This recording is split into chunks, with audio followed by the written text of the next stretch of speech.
Hello everyone, welcome back. Today we will discuss life processes के कुछ important diagrams and important points. ठीक है, तो इसमें सबसे पहले हमारे पास है ये ऐसा डायग्राम तो नहीं, मीन्स इक्वेशन थी ये हमारी ग्लूकोज फॉर्मेशन की और फोटोसिंथेसिस कह देते हैं ये प्रोसेस की। यहाँ पे इक्वेशन लिखी हुई है। तो ये हमारी प्रोसेस है फोटोसिंथेसिस। इसमें सबसे पहले क्या होता है, कुछ इवेंट्स होते हैं, जैसे 3 इवेंट मेन है इसमें।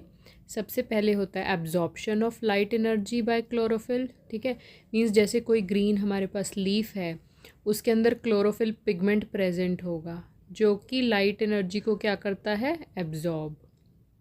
और तो इसका सबसे पहले स्टेप कौन सा हुआ, एब्जॉर्प्शन। उसके बाद नेक्स्ट स्टेप इसका होता है कन्वर्जन ऑफ लाइट एनर्जी। जो ये क्लोरोफिल ने लाइट एनर्जी एब्जॉर्ब की है, उस लाइट एनर्जी को किस में कन्वर्ट करना, केमिकल एनर्जी में। ठीक है, तो वो केमिकल एनर्जी जो है उसको वाटर मॉलिक्यूल में आगे उसका स्प्लिटिंग होना। ठीक है, conversion of light energy to chemical energy and splitting of water molecule into oxygen and hydrogen. ठीक है, मीन्स यहाँ पे ये जो वाटर मॉलिक्यूल है वो उसका स्प्लिट हो जाता है ऑक्सीजन में और हाइड्रोजन में। ठीक है, और फिर यहाँ पे ये कंबाइन होके इसका मीन्स इसके जो यहाँ पे 12 थे हमारे पास मॉलिक्यूल्स, इसके 6 बच जाते हैं बाद में। और नेक्स्ट होता है हमारा रिडक्शन का स्टेप। तो रिडक्शन में क्या होता है कि हमारी ये कार्बन डाइऑक्साइड है वो कार्बोहाइड्रेट्स में कन्वर्ट हो जाती है, मीन्स 6CO2 वो ग्लूकोज में कन्वर्ट हो जाएगी। ठीक है, तो इसमें ये 3 स्टेप्स अच्छे से याद रखना है और ये इक्वेशन भी याद रखनी है पूरी। किसका, ये फोटोसिंथेसिस का है। ये 6CO2 + 12H2O in the presence of chlorophyll and sunlight glucose बनता है एंड 6O2 और 6 वाटर मॉलिक्यूल्स। ठीक है, अच्छे से याद करना है। नेक्स्ट हमारा है ये cross section of leaf. Leaf का क्रॉस सेक्शन मीन्स लीफ लिया हमने, बीच में से उसको काटा, तो यहाँ पे हमारे पास ऐसे विजिबल होता है ये वाला पार्ट। ये अपर पार्ट यहाँ पे क्या है, फ्लोएम। नीचे इसके क्या है, ये जाइलम। फ्लोएम में क्या होता है, फूड ये ट्रांसफ़र करता है। ठीक है, लीव्स में जो भी खाना बनेगा पूरे प्लांट में लेके जाएगा।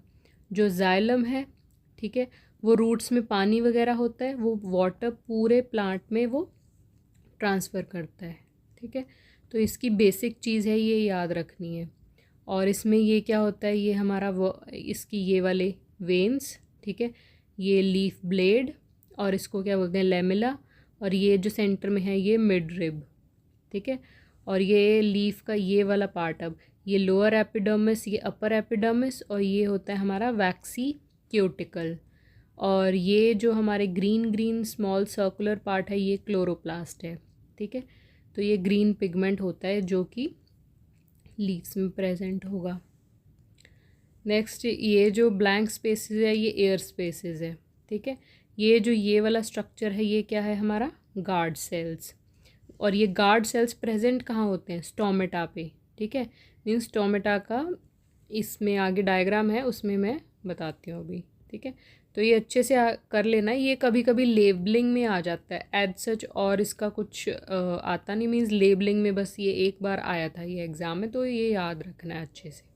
ठीक है, ये ऊपर वाला ये मोस्ट इम्पॉर्टेंट है, इसको इक्वेशन और स्टेप्स अच्छे से याद रखने हैं। अब नेक्स्ट हमारा यही जो अभी मैंने ऊपर बताया है, कौन सा, open stomata and closed stomatal pore. तो इसमें क्या है, ये क्लोरोप्लास्ट का पिगमेंट, और ये हमारा क्या होता है, ये वाली ओपनिंग पूरी ये हमारी ये होगी स्टोमेटल पोर, और ये दोनों क्या है, गार्ड सेल्स। ठीक है, तो ये हमारी होती है स्टोमेटल ओपनिंग। ये वाला ओपन स्टोमेटा है, ये हमारा क्लोज्ड स्टोमेटा है। जब स्टोमेटा क्लोज है, एक्सचेंज नहीं हो रहा है, इस टाइम पे क्या हो रहा है, एक्सचेंज ऑफ गैसेस। ठीक है, याद रखना है ये अच्छे से। नेक्स्ट हमारा है, नेक्स्ट डायग्राम हमारी ये काफ़ी इम्पॉर्टेंट है, ये अच्छे से करनी है। ये हमारे पास एक बेल जार है, यहाँ पे रख दिया। ठीक है, ये फ्लावर पॉट था, इसमें ये फ्लावर्स लगे हुए हैं। यहाँ पे एक साइड में क्या रखती, वॉच ग्लास, मीन कांच का एक ये ग्लास जैसे है, उसके अंदर क्या रखती है, ये पोटेशियम हाइड्रोक्साइड KOH, ठीक है। और दूसरा ये सिंपल प्लांट है अकेला, बस उसके ऊपर ये हमने ग्लास जार रख दिया। दोनों में क्या डिफरेंस है, इसमें क्या प्रेजेंट है हमारा KOH, ठीक है, और इसमें KOH नहीं प्रेजेंट, ये सिंपल पोटेशियम हाइड्रोक्साइड प्रेजेंट है, ये विदाउट पोटेशियम हाइड्रोक्साइड है हमारा।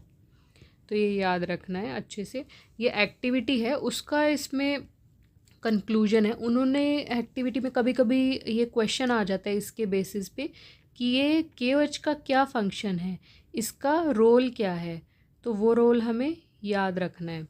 इसमें क्या होता है कि जो प्लांट यहाँ से ऑक्सीजन रिलीज़ करते हैं और CO2 अंदर लेते हैं, मीन्स सांस लेने के वक्त, ऐसे सिंपली समझ सकते हैं। CO2 उनको चाहिए होती है और ऑक्सीजन वो रिलीज़ करते हैं। लेकिन ये KOH का फंक्शन क्या होता है, जितनी भी यहाँ से CO2 रिलीज़ हो रही है प्लांट से, वो सारी की सारी CO2 एब्जॉर्ब कर लेता है, ठीक है।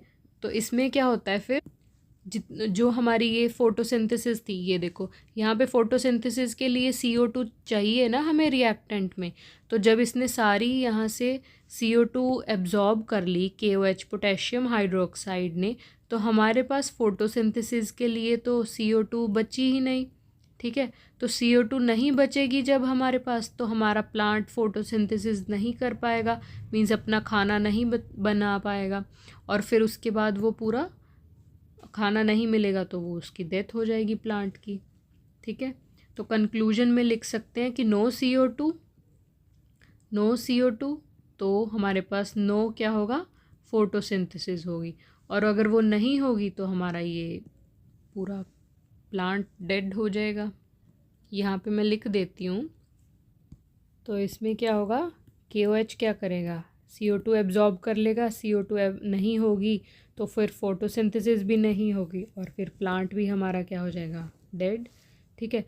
तो इसमें KOH का बस ये फंक्शन पूछ लेते हैं क्वेश्चन में, तो ये इम्पॉर्टेंट है, अच्छे से याद रखना है ये, ठीक है।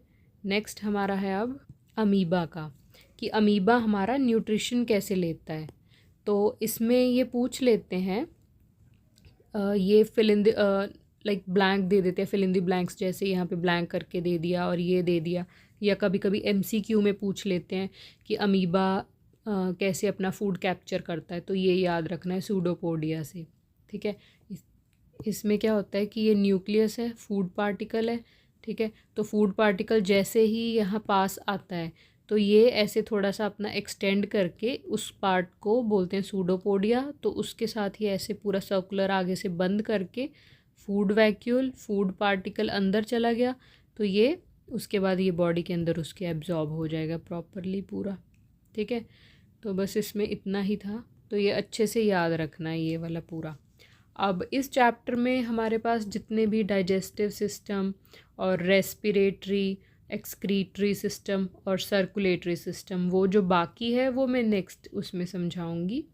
तो अभी इसमें अच्छे से समझना है, और अगर किसी चीज़ में भी डाउट होता है तो पूछ लेना है, ठीक है।